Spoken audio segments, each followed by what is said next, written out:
विधवा की शादी। सिर्फ 30 साल की थी नीलम जब एक कार हादसे में उसके पति की मौत हो गई। उसकी गोद में था उसका 4 साल का बेटा और ढेर सारी जिम्मेदारियां। नीलम को सजने संवरने और अच्छे कपड़े पहनने का बहुत शौक था, लेकिन पति की मौत क्या हुई, नीलम की तो जैसे दुनिया ही बदल गई। मेरे बेटे को गुजरे हुए अभी 1 साल भी नहीं हुआ और तूने गुलाबी रंग का कुर्ता पहना हुआ है। तुझे अपने पति के जाने का जरा भी गम नहीं है क्या? ऐसी बात नहीं है मम्मी जी, लेकिन पूरी जिंदगी सिर्फ रोकर तो नहीं गुजारी जा सकती ना। तो क्या करेगी? पार्टियां मनाएगी? अरे एक तो मेरा बेटा मर गया और तुम्हें कोई फर्क ही नहीं पड़ता। मम्मी जी, मेरा भी पति गया है और इस बात से मुझे कितना फर्क पड़ता है मैं आपको बता भी नहीं सकती। लेकिन अगर मैं रोती हूँ तो मेरा 4 साल का बेटा बहुत रोता है, अपने पापा को याद करता रहता है। उसे दिखाने के लिए ही सही मेरा ठीक से रहना बहुत ज़रूरी है। कुछ दिनों के बाद, मम्मी जी मैं नौकरी करना चाहती हूँ। लेकिन उसकी क्या जरूरत है? यहाँ घर में रह रहकर मेरा दम घुटता है। पूरा दिन मुझे अपने पति की याद आती है। कुछ देर के लिए ही सही घर से बाहर जाऊंगी तो शायद कुछ अच्छा लगे। ठीक है, जैसा तुम्हारा मन करता है वैसा करो, लेकिन ध्यान रखना ये ज्यादा चटक मटक रंगों के कपड़े पहनकर घर से बाहर जाने की जरूरत नहीं है, वरना दुनिया हमारे बारे में बातें करेंगी।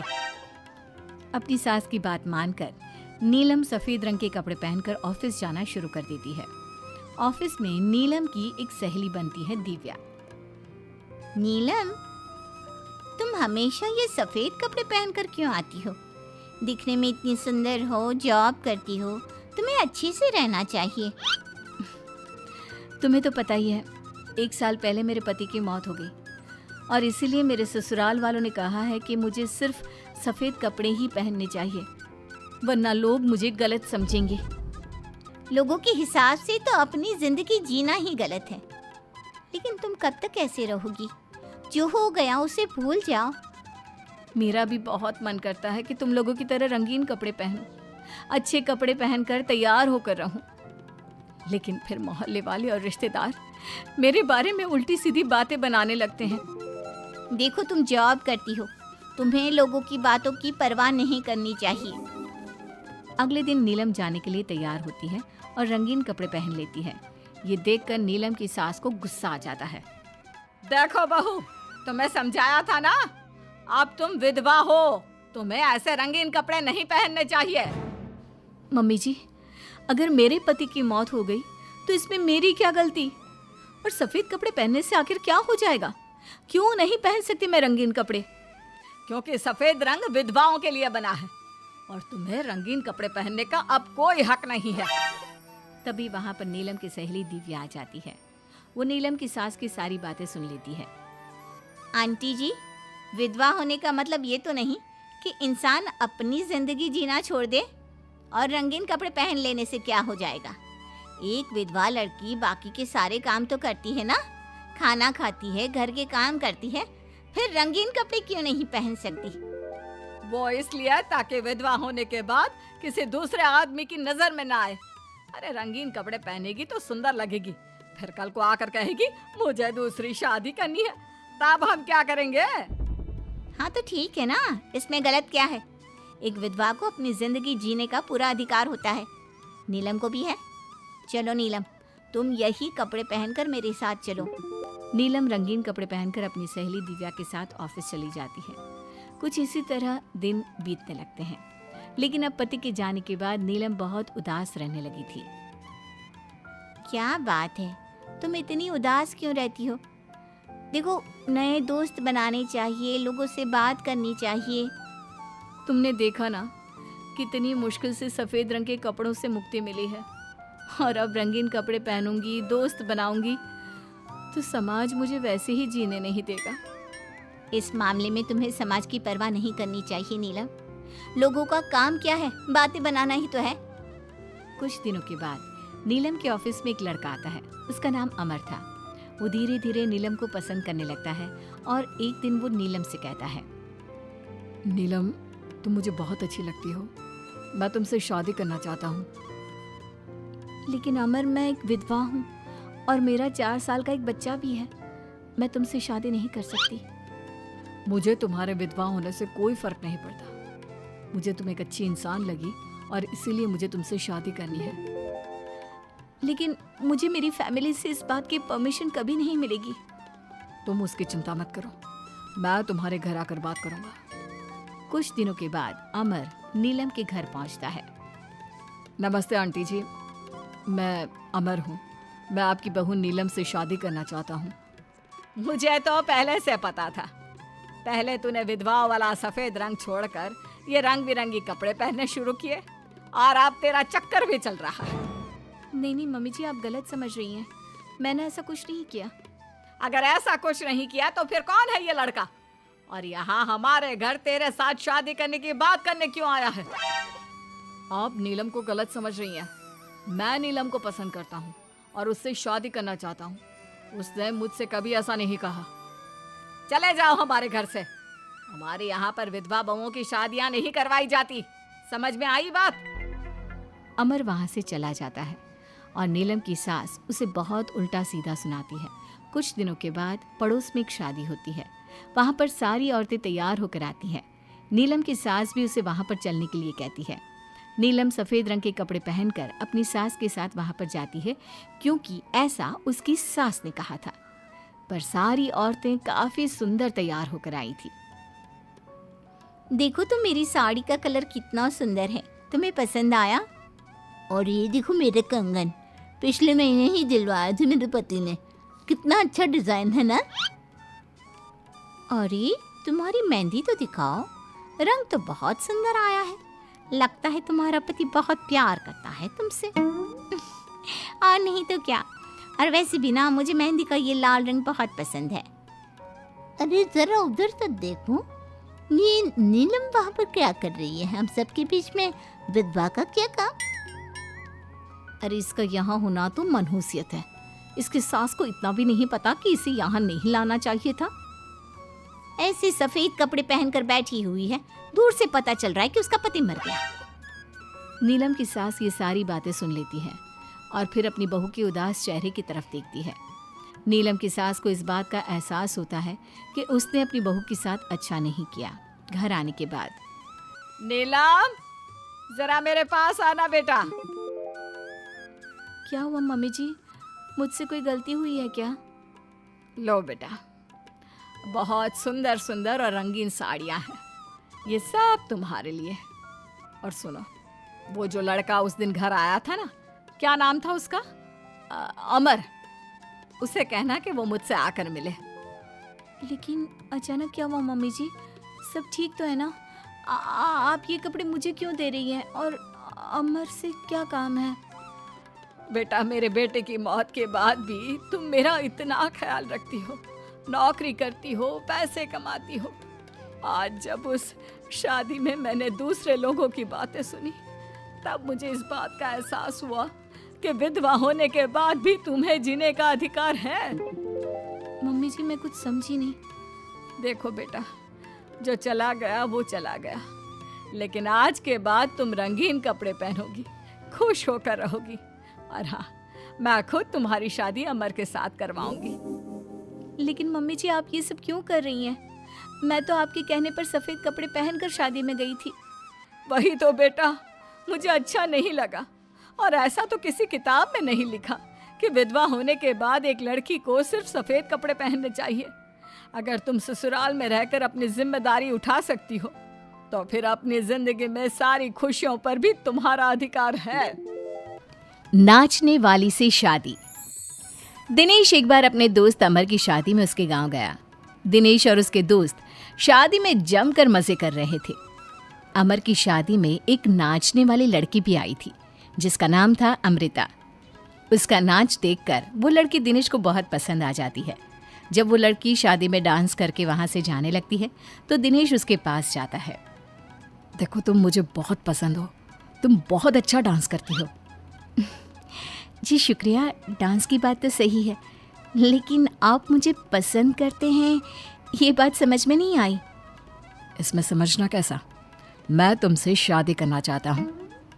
हाँ, आपको पता नहीं क्या, मैं नाचने वाली हूँ और हम जैसी लड़कियों से कोई शादी नहीं करता। बहुत लड़के आते हैं तुम्हारी तरह बातें बनाने वाले, शादी के प्रपोजल्स लेकर लेकिन शादी कोई नहीं करता। कौन करेगा मुझसे शादी? मैं सच कह रहा हूँ, मैं सच में तुम्हें बहुत पसंद करता हूँ और तुमसे शादी करना चाहता हूँ। मुझे तुम्हारी बात पर बिल्कुल भरोसा नहीं। अगर तुम सच में मुझसे शादी करना चाहते हो तो अपने माँ बाप को साथ में लेकर आना। मैं तुम्हें यहीं इसी गांव में मिलूंगी, ये मेरा पता है। शादी होने के बाद दिनेश अपने घर लौट आता है। अपनी माँ के पास जाकर कहता है, माँ, मैं अमृता नाम की एक लड़की को बहुत पसंद करता हूँ, उससे शादी करना चाहता हूँ। अरे बेटा, लेकिन ये अमृता है कौन? किसकी बेटी है? कैसा घर बार है, कुछ बताओ भी। बस सीधे आकर शादी की बात कर रहे हो। वो क्या है ना, वो लड़की एक नाचने वाली लड़की है। मेरे दोस्त अमर की शादी में मैंने उसे नाचते हुए देखा था। क्या? नाचने वाली लड़की? नहीं नहीं नहीं, नाचने वाली लड़की को हम अपने घर की बहू नहीं बना सकते। लेकिन माँ, मैंने उससे वादा किया है, मैं उसी से शादी करूंगा। वादा करने से पहले अपने माँ बाप से पूछना जरूरी नहीं समझा? किसी भी नाचने वाली को ऐसे शादी का वादा करके चले आए। लेकिन पापा, एक बार आप उससे मिल तो लीजिए, क्या पता आपको भी वो पसंद आ जाए। दिनेश के माँ और पापा दिनेश और अमृता की शादी के लिए तैयार नहीं होते। एक दिन दिनेश के मम्मी पापा अपने गांव से बाहर कहीं जा रहे होते हैं। तभी अचानक से एक गाड़ी वाला दिनेश के पापा के स्कूटर को टक्कर मारकर चला जाता है। दिनेश के मम्मी और पापा दोनों सड़क पर घायल होकर गिर जाते हैं। तभी वहाँ अमृता आती है। अरे अंकल आंटी, आपको तो बहुत चोट लगी है, चलिए मैं आपको हॉस्पिटल लेकर जाती हूँ। अमृता दिनेश की मम्मी और पापा को हॉस्पिटल में एडमिट करवा देती है और उनका ख्याल रखती है। जब दिनेश हॉस्पिटल पहुँचता है, अमृता, तुम यहाँ क्या कर रही हो? तो क्या ये तुम्हारे मम्मी पापा हैं? वहाँ सड़क पर उनका एक्सीडेंट हो गया था, इसलिए मैं यहाँ हॉस्पिटल में लेकर आ गई। क्या ये वही लड़की है बेटा जो तुम्हें पसंद थी? हाँ माँ, यही तो है अमृता, जिसके बारे में मैंने आपसे बात की थी। हमारी सोच गलत थी। ये लड़की तो बहुत अच्छी है और हम तुम्हारी इससे शादी करवाने के लिए अब बिल्कुल तैयार हैं।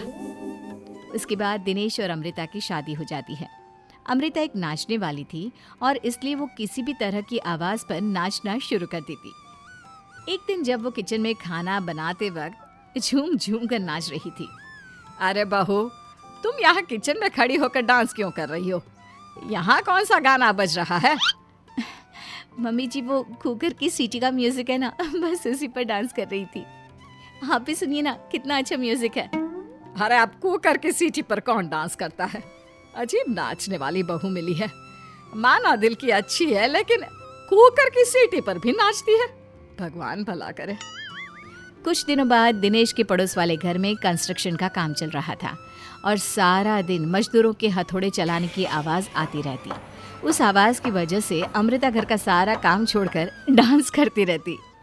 ये देखकर दिनेश के पापा कहते हैं, बेटा, तुम नाचने वाली बहू तो ले आए, लेकिन ये तो हथौड़ों की आवाज़ पर भी डांस करती है। और बेटा अपने घर का काम बिल्कुल छोड़ दिया है।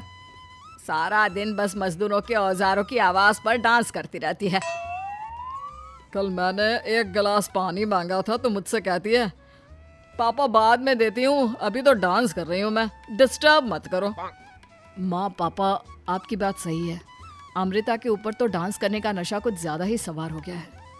लगता है इसके पुराने काम का भूत इसके सिर में फिर से घुस गया है। अरे लेकिन बेटा, हम क्या करें? अब ये पूरा दिन इसी तरह नाचती रहेगी तो कुछ अजीब नहीं लगेगा? एक दिन दिनेश और उसका परिवार जंगल में पिकनिक मनाने जाने का प्लान करता है। दिनेश, उसकी पत्नी अमृता और माँ बाप चारों मिलकर जंगल में पिकनिक मनाने पहुंच जाते हैं। लेकिन तभी वहां पर जंगल के लोग उन्हें घेर लेते हैं। अरे क्या मुसीबत है ये? कौन है ये लोग? ये तो हमें जिंदा जलाकर खा जाएंगे, अब हमें कौन बचाएगा? सही कहती हूँ माँ, ये तो जंगली लोग हैं, ये हमें जिंदा नहीं छोड़ने वाले। अरे, डरने से बेहतर होगा कि हम अपने आप को बचाने का कोई उपाय सोचें। तुम्हारा क्या है? तुम तो नाचने लग जाओगी। तुम्हारा दिमाग भी काम करता है और तुम्हारे तो पैर भी काम करते हैं। अरे माँ, ये लड़ने का वक्त नहीं है, हमें कुछ सोचना पड़ेगा। अब सोचने से कुछ नहीं होने वाला, ये जंगल के लोग हमें पका कर खा जाएंगे। वो जंगली लोग दिनेश और उसके परिवार के हाथ पैर बांधकर उन्हें मारने की तैयारी करने लगते हैं, लेकिन उससे पहले वो आग जलाकर जोर शोर से नाचते हैं। उन्हें नाचता देखकर अमृता के अंदर की नर्तकी भी बाहर आ जाती है और वो पेड़ से बंधे बंधे ही जोर जोर से अपने पैरों से ठुमके लगाने लगती है। तभी एक जंगली बोल पड़ता है, लड़की, तुम यहाँ पेड़ से बंधे बंधे क्यों नाच रही हो? क्योंकि मुझे तुम जंगलियों से ज्यादा अच्छा डांस करना आता है। अरे जाओ जाओ, हम जितनी तेज डांस करते हैं उतना तो तुम कर ही नहीं सकती।